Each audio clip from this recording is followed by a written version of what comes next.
Voici donc l'article original de ce sujet de LCA que nous allons corriger ensemble. Il s'agit d'une question particulièrement classique, et la lecture du paragraphe correspondant est toujours instructive parce qu'elle permet aussi de définir le critère de jugement principal. Cette information se trouve généralement à la fin du chapitre de méthodologie dans le paragraphe statistique.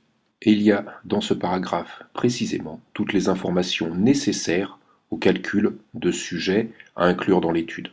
Vous voyez ici tous les éléments qui ont permis de déterminer qu'il fallait inclure 4200 patients dans l'étude. Or, les auteurs ont inclus 4500 patients.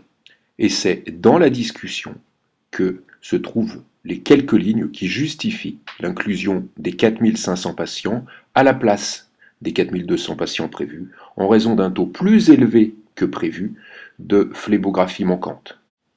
Il y a effectivement deux points de méthodologie qui peuvent poser des problèmes éthiques, et j'espère que cela ne vous a pas échappé. La première, c'est de faire des injections de placebo, et la seconde, encore pire, je dirais, c'est de faire des phlébographies à des patients asymptomatiques. Ce point de méthodologie est très précisément détaillé. Et en effet, il a des conséquences majeures sur cette étude, puisque le taux de phlébographie manquante est élevé et nettement supérieur à ce que les auteurs avaient prévu. Comme l'indique son titre, le tableau 3 rapporte les résultats en termes d'efficacité. Ce n'est évidemment pas suffisant pour conclure sur cette étude. Il faut considérer la sécurité du traitement, particulièrement ici puisqu'il s'agit d'un traitement anticoagulant. C'est un point particulièrement important et tellement important qu'il est détaillé dans deux tableaux, 4 et 5, sur 2 pages complètes dans cet article. Les auteurs précisent ici leur définition de l'intention de traiter. Dès lors que le patient a reçu au moins une dose, il est considéré comme ayant été traité dans l'un des groupes. En effet, une seule dose d'anticoagulant peut suffire à générer des effets positifs ou négatifs. Prévoir le taux d'événement permet de déterminer le nombre de patients à inclure. Ici, les auteurs attendaient 8% d'événements et ils en ont en fait eu environ 3 fois moins.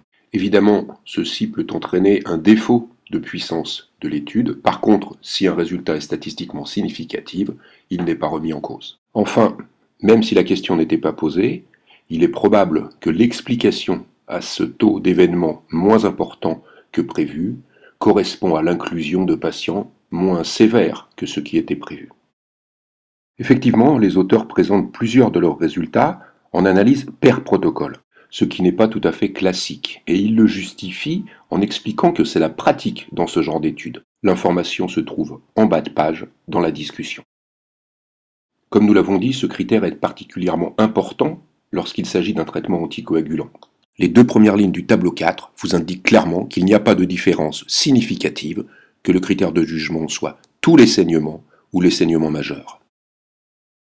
Enfin, pour finir, la question du chef, il faut évidemment toujours savoir où ont été recrutés les patients. Les résultats d'une étude multicentrique seront plus facilement généralisables, et encore plus si les patients ont été inclus en France. Cette information figurait dans l'annexe entre le texte et les références bibliographiques.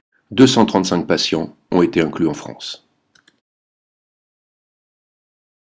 Pour le résumé le plus simple est d'aller voir le résumé officiel sur le site du New England.